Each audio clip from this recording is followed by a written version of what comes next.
Hey, hey, Hey, good morning. how are you? I'm good. How are you? Man, I'm just happy to be here. We're a little early this morning. I don't know if I'm sharing this right now as we speak. Hey, good morning. Uh-oh, we're getting an echo. I'm good. A little bit. Hold on. I got to share this because I don't know if people realize we're on early today. Do you? Well, I put it out on a couple of our social pages this morning to let them know it's an earlier time, But hey, Yeah. you're a go getter. You've been up since what 4:30? 4? No, 5:15. Oh, okay. Well, if everyone doesn't know, I'm in New England and Eric is in Oklahoma. So, Yes. I get to come in at regular time and do this. And Eric has to get up a little early and probably juggle a couple of fatherly responsibilities to get Yes. this magic Children. Got to away. get children to school, all that jazz. And I'm going to share this one more time because good morning. So, Shots on goal, right? yeah, why not? Why don't you go first? Are you ready? Yeah, you know how I roll. I always have more than one. Okay. So my first shot on goal in the pizza industry, in the restaurant industry, Sabaro, which everybody remembers Sabaro from the mall, right? In every rest area off the Mass Pike, right? Oh, there you go. There you go. Yeah. So Sabaro announced in the last week or so they have some big plans to open. I think they said 150 to 200 locations in 2021. And I'm in my head thinking, well, those are like mall locations, stuff, heavy foot traffic locations, right? Which they You would generally. you would assume, right? Yes, and that's actually what their plans are. So they're looking at, malls as an example. They love to go and retrofit a pizza location that pulled out. It's super easy for them. The cost to get into the location for a franchisee is very inexpensive. Mall rent has plummeted because the traffic's not there. And they're betting on, a vaccine. They're betting on traffic coming back. They're betting on people quote unquote getting back to normal. And I just thought it was interesting. It's obviously their wheelhouse. And so you look at a chain they're not trying to reinvent themselves. They're just betting on the down economy right now. And they're betting on things not being good, and they're betting on it coming back. And I just thought it was an interesting take in the pizza world where, we've got people that do delivery or curbside, and those guys or carry out windows, and those guys have done really well through the pandemic. And this one just struck me as odd because it's totally going the opposite direction. So that, I don't know if you have a thought on that, but I'm gonna let you. Well, yeah, I thought where I thought you were going was that they are going to pull out of malls and start their own independent brick and mortars. But the fact that that's great for this guest. To talk about talk about someone who knows the restaurant business. But yeah, that's where I thought you were going. And hey, kudos to them. They're not afraid. No, they're not. They're not afraid at all. So yeah. So what are you? You get the next shot on goal here. What do you got, sir? I thought you had more than one. Well, I do. I didn't know if you wanted to alternate a little bit. No, you're good. You're good. Okay. You go. My next shot on goal, Carson Wentz. Or what? So here's the deal with Carson Wentz. So he gets pulled out of the game. Jalen Hurts, which would be the third Oklahoma quarterback in a row drafted, will now be probably, I guess, a starting quarterback. But there's one mighty factor involved in this. What's that? Money. Right. So Carson Wentz, if he's not on the roster for the Eagles next year in 2021, he is, I'm glad you're sitting down, not on the roster next year. His hit to their salary cap is $59 million. Holy crap. And the whole cap is like 170, right? Yes. And on the roster for 2022, his hit is just half that. It's $24.5 million. But, can you invest? Do you leave him on the roster as a backup quarterback, maybe as a plan B, maybe as a emergency? But I was going to say what a bad move by the Eagles to sign him to a contract extension, but they won a Super Bowl and then now they're awful. But of course, that whole AFC, sorry, not AFC, the NFC East is so freaking bad. I mean, the champion may go to the playoffs, with 6-7 wins. Right. Well, it won't maybe, maybe 8-8. Yeah, maybe 8-8. Nick, he should thank Nick Foles every day of his life for his Super Bowl ring, because he wasn't on the field, and all of our we have several Philly fans that are in the social media world that happen to love Philadelphia Eagles, and I don't get it. Yeah, I don't get it either. Our boy Jeffrey Gittimer loves to shout out the score of that game, but he fails to mention when he got dominated a few years back. When Donovan McNabb, giant wuss, threw up on the sideline, scared of the Patriots. So, my last shot on goal. This is probably the most important of all. Rumor is they're making a Waterboy 2. Oh, that's perfect. Well, Adam Sandler, who touts himself being from New York, actually graduated from Central High School in Manchester, New Hampshire. My ex-brother-in-law went to school with him. He was a year behind him and said he wasn't that funny. Well, I happened to look up the other day that he's worth $420 million. Well, he's done a great job with Netflix. All of his movies are Netflix movies now. And what I read was this Waterboy 2. They're doing Waterboy 2, and there's another one that's a sequel. And he's never been a sequel guy, but both of these sequels, from what I read, will go direct to Netflix. Okay. Some of his movies on Netflix have been the highest watched movies they've done. I can watch some of that stuff. I'm not a big, fan of his, but it's all right. Good for him. Well, this isn't my shot on goal, but I read yesterday that Stevie Nicks and Bob Dylan sold their catalog. What do they know that we don't know? Sean Litvak posted something like that yesterday as well. Yeah. And someone said, do they know the end is near? Do they, what I think they know? I think they know both. They're both aging. Yeah. And I think that the economy, with the way it is right now, I think it's not going to recover in the next couple of years to where the money they got right now, they may not get for 4 or 5. I think it's economics. Right. I think it's purely economics. And I was going to say, who cares? Right. Kind of. But I've also never written music either. Right. It's probably deeply part of you. One of the things I always wonder about artists like that, can you imagine being like Bob Dylan and singing the same song 400,000 times in your life and everybody's still like, yeah, The answer, my friend, is growing in the wind, right? Yeah. I mean, golly, you just put that on repeat, probably just like, oh.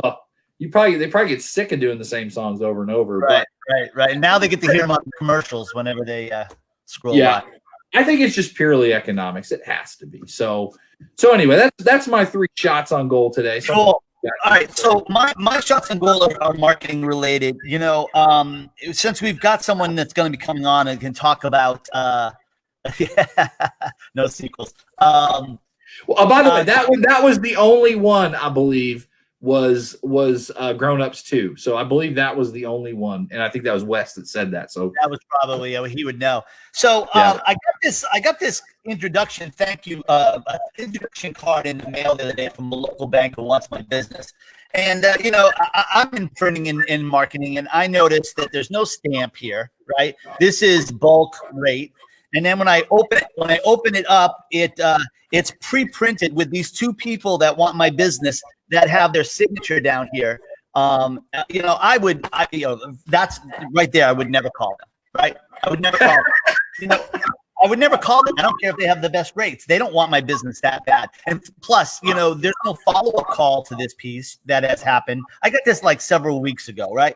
So then it makes me think of things like what we do. We have this card, and we put our business card on one side, and we write a handwritten note, and then we've got our friend Kellen, who has these amazing 3-dimensional cards. I just think that, people are getting lazy. I think that if you really want the business, I think we have to go back to basics. And then there's the other side, right? So I got an email today from a development company, because we do a lot of web work in India. $20 an hour, that kind of thing, right? The guy said, I don't know what his email said. His subject line was, "This is my 5th request." Right. So he's emailed me. He emailed me 5 times, and he's annoyed that I haven't gotten back to him. Now he's getting a little animated. So I'm wondering whether it's just a cultural thing, but I just think that the massaging of the marketing has gone by the wayside. I don't know if it's COVID or just what the deal is, but I think people need to try harder. That's my shot on goal. I got a Christmas card in the mail the other day, and we get it every year from someone we know. And it's this always beautiful Christmas card, right? Thank you so much. And it looks like a stamp that has their name.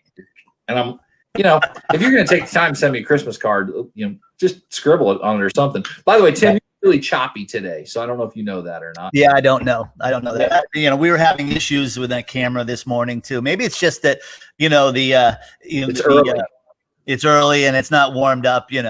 It's all those bulbs in my computer that are going on and off. So okay, so the hamsters aren't running. So right. Wes, is our guest in today, or is he here yet? If he is, there he is. Hey, Rev, how are you? I'm excellent. How are you? We are good. I have the pleasure of introducing you, and I literally woke up at 3:30 this morning, and I was thinking about you laying in bed. By the way, I sleep naked, just so you know. But I'm kidding, I don't. But I had a couple of things run through my head, but one of them was just thinking about you and how do you explain what RevCiancio does? And I wrote down when I was in bed, and I wrote down you are a data-centric social media guru. Well, I'm okay with that. I've definitely been called worse. Yeah. Well, and because I thought about from the standpoint that I look at you like in Instagram circles, and you've got 3 or 4 accounts that have 1 million followers total or whatever that number is, and we'll talk about that. But you're very data-driven when you do stuff. The first time I ran across you was I think you had done a video with Bruce Irving, and I listened to you talk about, well, we tried this on this day, and then we did it different with a couple of different hashtags 3 days later, and here were the results. And I was just like, okay, and I'm just happy if we get 30 likes on a post, on Instagram, and you're out here doing all this crazy stuff. So welcome to the show. How are you today? Thank you. I'm good. So a couple of really key things. I've been listening to the conversation. I want to get caught up real quick. So good. Number one, Little Nicky is the best Sandler flick ever, full stop. Okay. Secondly, Stevie Nicks and Bob Dylan sold out long before we ever heard their names. Okay. Number two. Number 3, 1984 was the best year in the history of baseball. No questions allowed. Okay. Number 4, the best way to market is to have your happiest customers do it for you, which means reviews, case studies, testimonials, which will drive your business like nothing else. And number 5, lastly, super important, cheese belongs under the burger patty for 2 reasons. A, nobody orders a burger without cheese unless they're lactose intolerant. It's because they enjoy the flavor. Put it closer to your tongue. Okay. And number 2, it protects bun integrity. There you go. We're caught up. Bun integrity. Good night. Like a perfect crust pizza liner. It's about the integrity that bun integrity. Why 1984? The Tigers, the Detroit Tigers. Gotcha. Okay. All right. I'll give you that, little Sparky Anderson, and I'll give you that. Hey, I screenshotted this because I wanted to kick off our talk this morning. You posted this, and I just because we do some of the same stuff. You're much better at it than me, but most restaurant operators think posting to Instagram will bring them new guests. The truth is that no one follows a restaurant unless they've had an experience with them. Organic Instagram is good for retention. Paid is for acquisition. Can you talk about that? Sure. I think it's a mistake that a lot of people, not even just restaurant owners, but people, business people in general think, oh, if I post to Instagram, I'll generate, new business.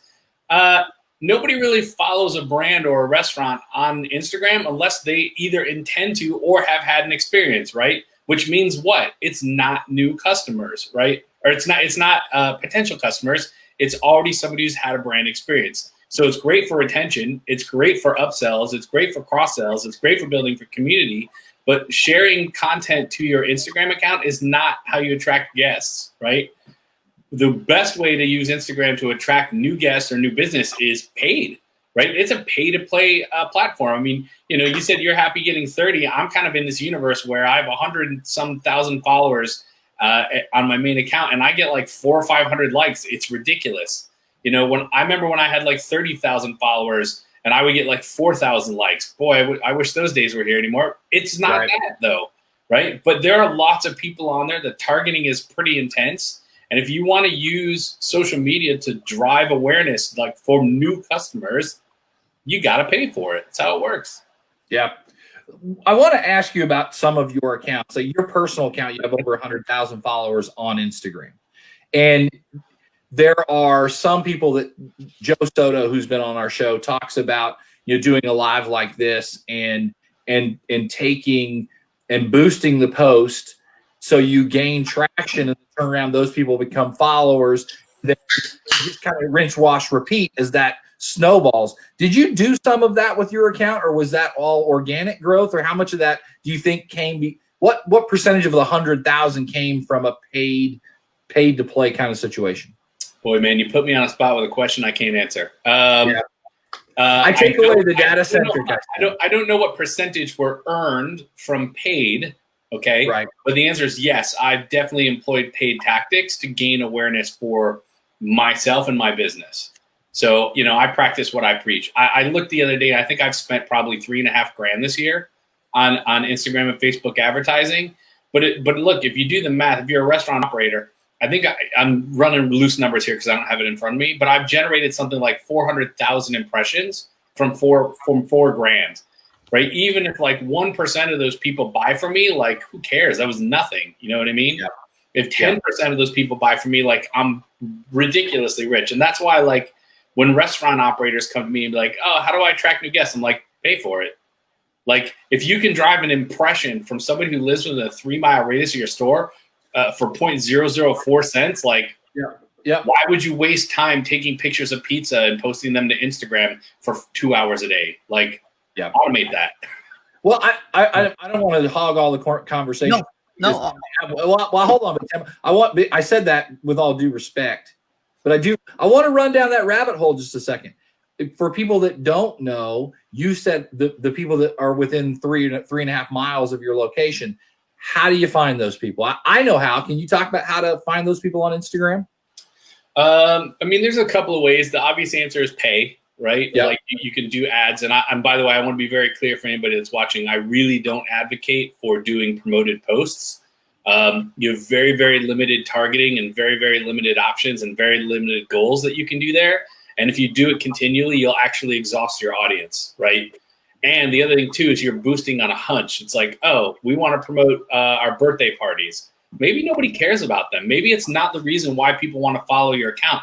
Maybe they want to follow your account because, like, you're a nice person or you're a part of the community or they like your chicken wings. But you have no idea, if you're not looking at the data, which one of those converts. That's why if you're going to have a paid if you're going to look at some paid ways to generate awareness, just do it in Business Manager and Ads Manager, because you get far, far, far more capability. And I think I kind of sort of half forgot the question there because I got up on a pedestal about paid. I was talking about on Instagram, there is a way you can go in and you can find people in your area.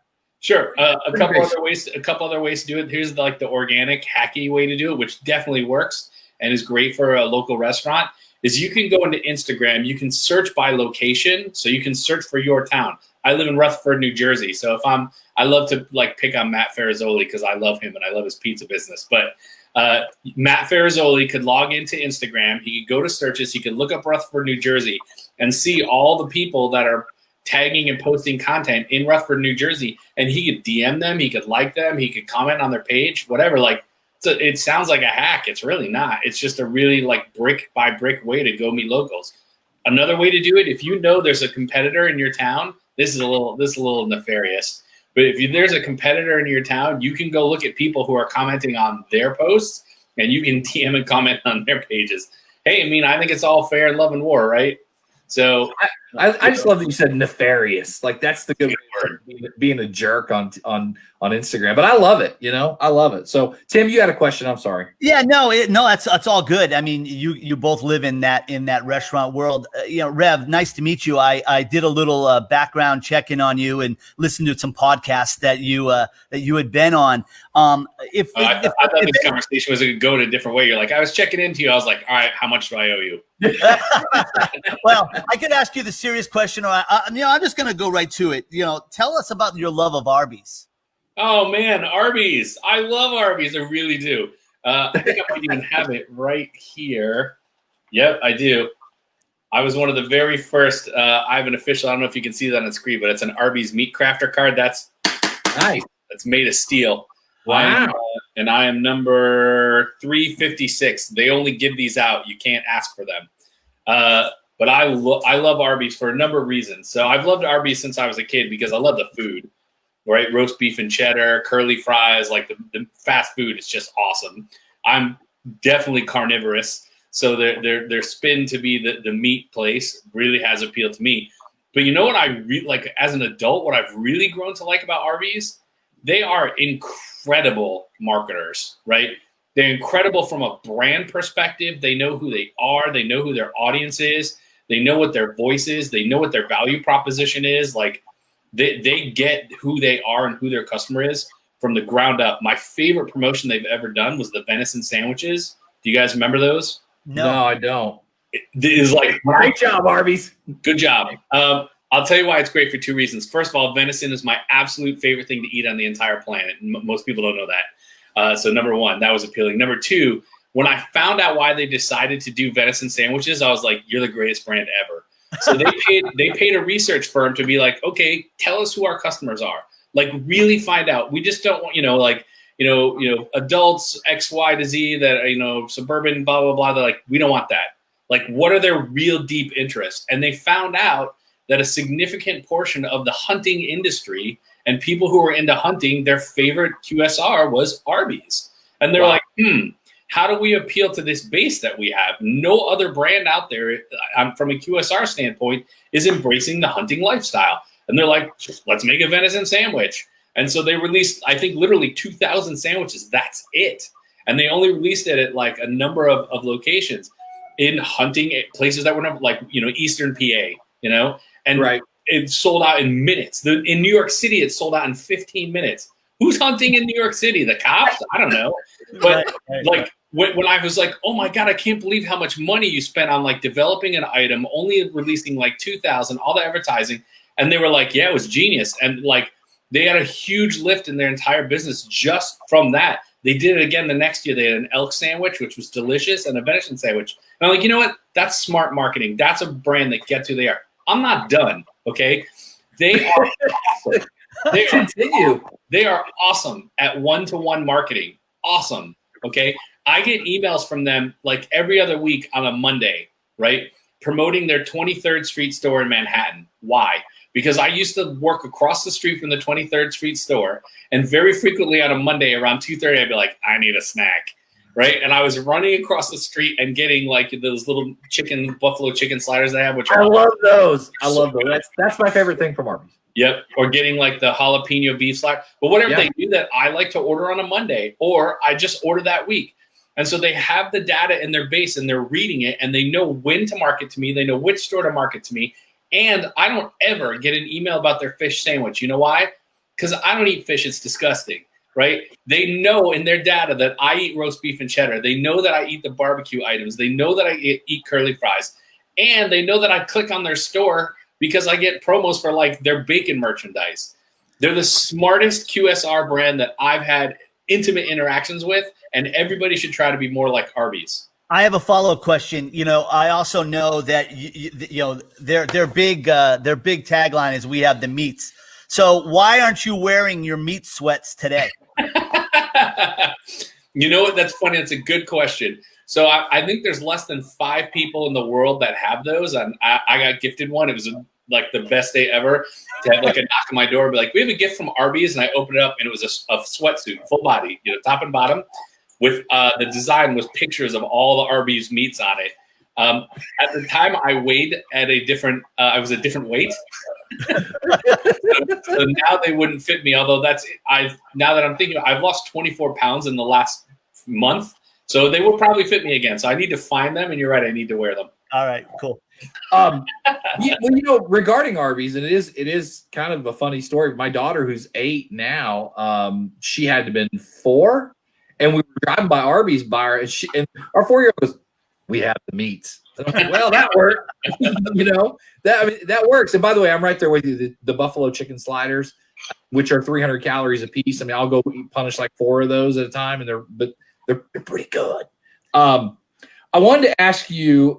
It's funny you mentioned you lost 24 pounds, because I wrote down to ask you about your diet. I know so what prompted that, other than because I know you don't have high cholesterol. I've asked you that before. Did you decide to lose a few lbs? What happened? I have high triglycerides. So you know what? Honestly, when you're fat, you kind of know it, right? Like you're just like, I'm fat. And you're like, oh, I wish I wasn't fat. And then like, you don't do anything about it forever. But in COVID, I've added 7 pounds. That's a lot of pounds, right? Yeah. And really what it dates back to is in 2018, I was in an accident on Labor Day, and I broke both my wrist and my ankle. And I went from like mowing my lawn to emergency room to living in hospice for 6 weeks. And I was miserable. I only saw my wife and my kid twice in 6 weeks, because every time they came to visit me, they got sick. So I just couldn't have them come. I ended up losing my job. Like a bunch of terrible misery stuff happened. But the one thing that I did was like, well, if this is the life I'm living, I'm going to eat whatever I want, whenever I want, because that's how I'm going to make myself happy. I don't have the best eating habits to begin with, but I was eating, pizza, French fries, steak, burger, hot wings, garlic knots, all day, every day. And when I got out, right, I was actually in physical recovery for 2 years. Right. So like I can't really exercise because I have arthritis for the rest of my life now. I can't exercise the way that I used to. I can a little. I'm also kind of lazy and busy, and I make anyway, whatever. Pounds are coming on and on and on and on.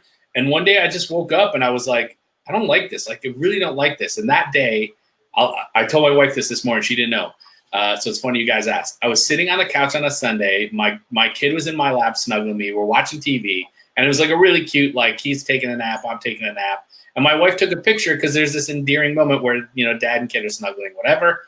And she sent me the picture. And it's a side view of me. And I basically have like a bubble, like a black ball around my stomach. And like, I love this picture of me and my kid. And I was disgusted with myself. Right. Bro. Right. You've manifested all these other things in your life. You're a business leader. You've started, you've launched your own business in COVID. You have a podcast. Like, how come you can't control this thing? Like, why does it have control of you? And that was it. I literally went on Facebook that day. It might have been the next day, and said, I'm starting a November weight loss challenge. Who wants to join with me? And 16 people signed up, and 100% of the people that participated lost weight. Every single person in it lost, and we're doing it again in December. So what are you doing different? Are you eating different? Are you more exercise? What are you doing? Well, the start was pretty easy. Because in COVID, I was eating 4 meals a day of whatever I wanted, pasta, pizza, sandwiches, burger, French fries, hot Nashville hot chicken, all the things that are on my Instagram accounts. Yeah. And then I was like, well, I don't have friends anymore, and I'm kind of miserable, so I'm going to drink beer by myself. And I would drink 3 or 4, which is a great. By the way, I never realized how much I enjoy drinking beer by myself. This is actually wine first thing in the morning. I was gonna say, did you crack a beer this morning already? Yeah, I have an AHA. Okay. I drink a lot of bubbles. So anyway, 4 meals a day, whatever I wanted, tons of calories, and 4 craft beers a night. So the start of the diet was, okay, I'm not gonna drink craft beer. That's out. I'm gonna cut down to 2 meals, and I'm gonna remove like the bad stuff and go low carb. So I basically was just eating meat, which pretty good. Yeah, it's not a bad deal. Yeah, I was eating meat and drink a seltzer, and so like just that alone, just stuff started to come off. And so I've started to introduce a little bit of calorie counting and a little bit of vegetables. And so right now I'm trying to stay at like a low carb, 2,000 calorie a day life. I'm pretty loose. I'm lazy, so I'm not actually counting calories. I just like do loose calculations and stay in. And honestly, it's working. And the real trick for me is these like seltzers. Every time, like if I'm sitting here and I'm having a mad craving and I'm like, God, like I'm so hungry. Like I want a plate of nachos with chorizo and pulled pork and barbecue. And like, I look at food porn all day and I talk to like, I'm hungry. I go grab a can of a flavored seltzer and I down it. And you do that because all those bubbles, it fills your stomach up, right? Yeah. So it's volume. The water is volume. The bubbles kind of like get your system excited, right? The flavor like replaces whatever the flavor thing you need is. But I probably drink 5 or 6 seltzers a day, and I go to the store once a week and I buy 3 or 4 more. And you guys would laugh. This is how anal retentive I am. I go and I organize them by type.